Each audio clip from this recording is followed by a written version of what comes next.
All right, so the Detroit Lions are looking for some replacements very soon for Ben Johnson when Ben Johnson decides to finally take a head coaching position this time around in what is the head coaching carousel after the Black Monday just a short week ago. So as expected, though, the Detroit Lions offensive coordinator Ben Johnson should be in high demand. We know that he's in high demand, but he should be taking a position. He's gone through 4 or 5 interviews over the weekend. He has been very selective over the last couple of seasons. It's fair to assume that 2 of the teams with openings who did not ask to interview him, the New York Jets and the New Orleans Saints, knew that he had little or no interest in the job, which it's fair to assume that's probably correct.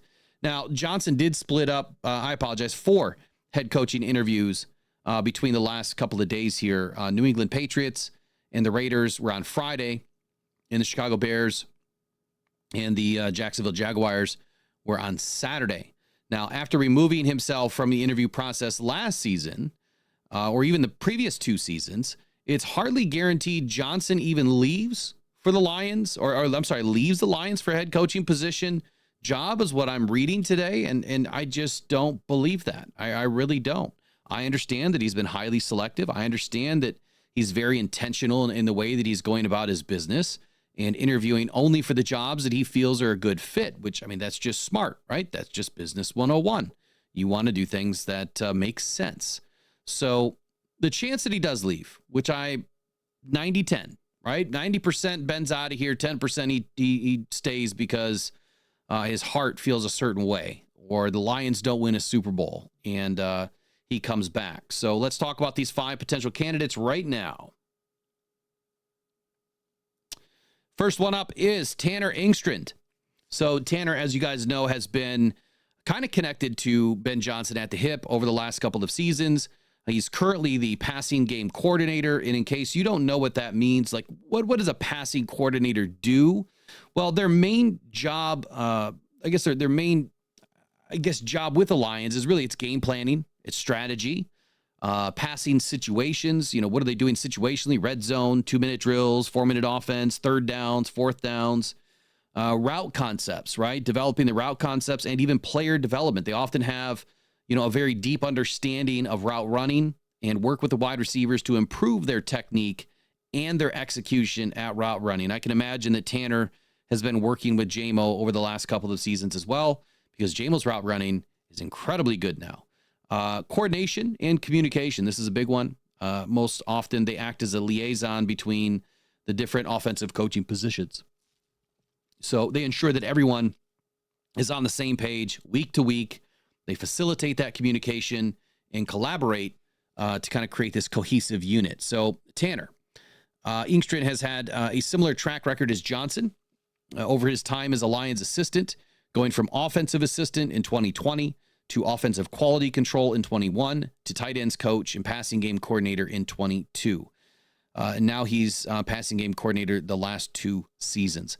He's 42 years old. He has a long coaching resume going all the way back to 2005 as a grad assistant under Jim Harbaugh at the University of San Diego. He was at the school until 2017 and served as the assistant head coach, offensive coordinator, and quarterbacks coach over his final 5 seasons. So Tanner, I mean, look, he's a good shot to get this opportunity because he's been primed for it, right? He's been training for it. I think that there's a good opportunity that he does end up as the next offensive coordinator for the Lions. Next up is Pete Carmichael. Now, his current job is with the Denver Broncos. He's a senior offensive assistant.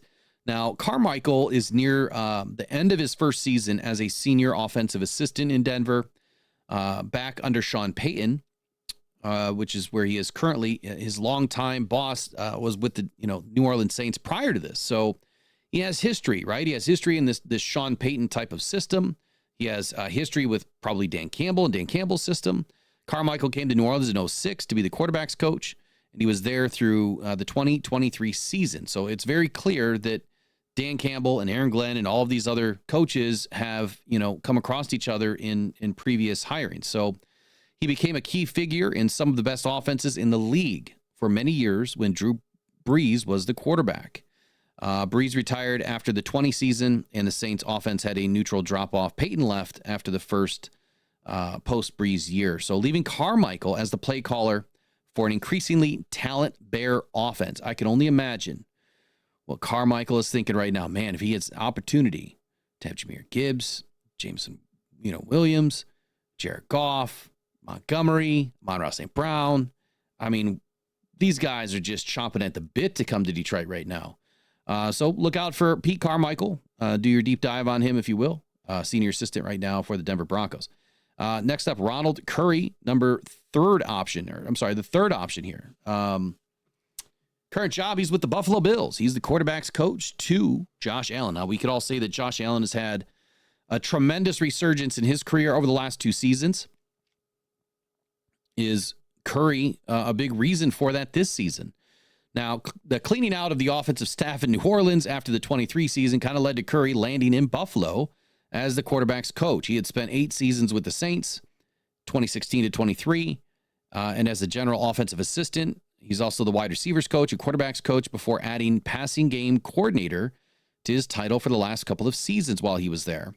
Now, last year with what was a very mediocre Derek Carr, and nothing consistent other than Chris Olave at wide receiver, the Saints were top 12 in the league in passing touchdowns with 28. Now, that's a good, I think that's a good mark right there. At least it's a good resume indicator, right? You've got a very bad quarterback in Derek Carr. You have a very bleak situation as far as, guys on the roster, and he was able to get this team into a top 12 position. Now, I don't think enough gets said about coaches and what they really do for these teams. But clearly he had some sort of an impression here, in New Orleans with Derek Carr and that team, because they were able to do things they shouldn't have been able to do. Now, Carmichael, Curry also has a history with Dan Campbell back from Peyton's staff in New Orleans.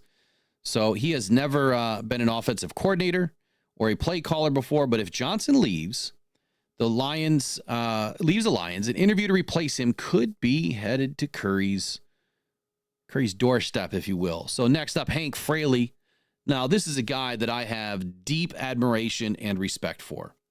Absolutely, this dude has been amazing when he became the Detroit Lions offensive coordinator or offensive line coach.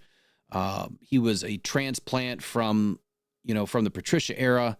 Hank has led one of the best offensive lines in the NFL now for more than 4 seasons. And I can only imagine, if the Seahawks are interviewing, this guy for offensive coordinator position, why wouldn't the Lions? Why wouldn't the Lions give him a shot to keep him around in the system that he's, so fluent with? I think that there's a great opportunity here that Hank Fraley gets a shot. Now, on Friday, there was a report about the interview adding he was doing some groundwork to find a passing game coordinator that he could pair with. So, frankly, reported the interview. And then on Friday, with a report about the interview, added that he was doing some groundwork to find a passing game coordinator that he could pair with. So very interesting that maybe the Seahawks like Hank Fraley. Now, if Johnson had left for a head coaching job a year ago, one in particular,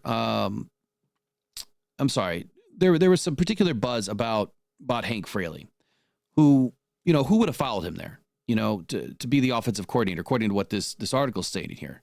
If he doesn't take an offensive coordinator job elsewhere this year or follow Johnson to wherever he goes, Fraley could easily become the Lions' next offensive coordinator. That's interesting, right? Sorry about dribbling over my words there for a minute. Paying attention to the game off to my left here. Next up is Scotty Montgomery. I think that this guy is the odds-on favorite, to be honest with you. I'm surprised that he has not gotten a bunch of calls right now to do any interviews.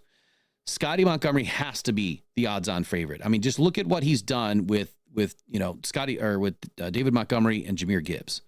I mean, just an incredible season for both of those guys, especially Jahmyr Gibbs splitting carries. I mean, man, assistant head coach, current running backs coach for the Detroit Lions, Scotty Montgomery.